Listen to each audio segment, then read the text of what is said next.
Alrighty folks, as you know, gap grind's coming up. I'm going to do my best to have this video out before then, but it may be afterwards. Got something new, the Zeiss LRP S5. I really liked the S3 we put on 6GT that now my wife is shooting. So found a really good deal on this. Euro Optic had this one like new, damaged packaging, which I don't know how the scope's going to last. I mean, there's damage on the packaging.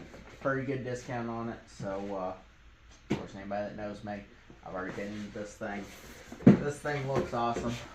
Look down the street with it, about 300 yards, and it is definitely awesome. One of the good things, so this is probably a display model. They included front cap, which is awesome. No rear cap, so we'll have to still get a rear cap. These are not cheap, and I mean, it's a nice Zeiss brand cap. Came with throw lever too. These don't normally come with throw lever. You normally have to purchase that separately. Bikini cover, spare battery. I guess they thought the battery might be going dead because they've had people playing with it and stuff. 2 different lens cloths. I mean, that's awesome. But we use brushes mostly anyway, and the magnum. And because anybody that's ever messed with these LRP S5s, notice you've got 2 different sizes on this little Torx wrench, because Zeiss in their infinite wisdom don't understand it, put a different size screw on the elevation and the windage for resetting your zeros. This thing is awesome. It has locking windage,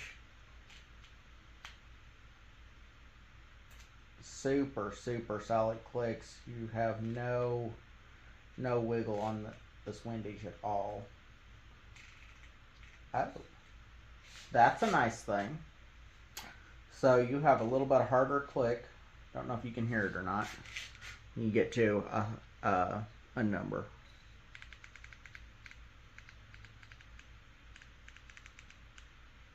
It's a little bit firmer too. That's awesome. We'll be putting this on the 308 for your American. That's what we're shooting for the gap grind. It's got a Vortex Razor Gen 2 on it right now. This thing looks like it's got a little bit better glass. So we're gonna try it out. We're gonna shoot a match with it. Match just gonna be the gap grind, and we'll have more of an update after that. But so far, initial impressions, this thing looks awesome. There's very faint ring marks on here, just on the back. I don't see anything here on the front. To turn your illumination on, you pull it out, and then you can increase or decrease your illumination. Turn it off, you just push it in. Cool thing about this too is it's got something like how some of the red dots have got Motac on them. It's not motion dependent per se. If it's sitting above a 45-degree angle and still for a certain amount of time, I don't remember what they said the certain amount of time was, but it'll turn off, saving your battery.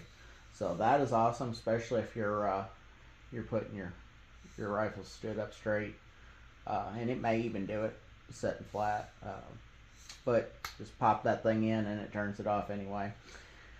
Parallax is a little bit stiff. I mean, the magnification is significantly easier, and that's not just because of the throw lever. This parallax almost needs a throw lever on it. It's extremely stiff. It goes from 25, I believe, 25 to infinity. I had to look from about 300 to 500 yards day before yesterday.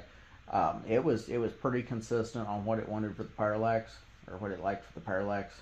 So we may not have to do too much parallax adjustment on the fly on the 3rd and 4th. But super excited to get out here to the gap grind with it and see how it performs. It's got the Christmas tree reticle in it that Zeiss has had for Their S5. I don't know if they've got a picture of it. They do not have a picture of it.